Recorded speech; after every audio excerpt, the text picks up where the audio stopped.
Secretary, sa ating Political Affairs General Binlot, sir, Colonel Babon, sa tanang mga opisyal na niya di karon, down to enlisted personnel, mga kauban ako sa pagkikibaka tungos kaunlaran kapayapaan sa Mindanao sa 6 Division sa inyong tanan.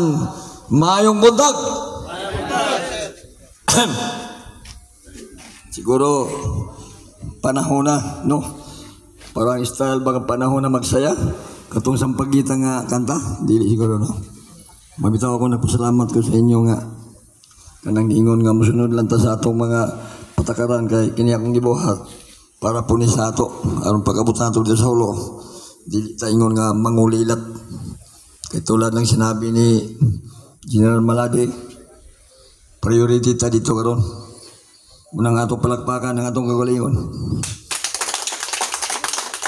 Ay sa tinuod lang, no? Ako napasalamat po ko sa Ginoo sa atong pong may kapal nga isa ko sa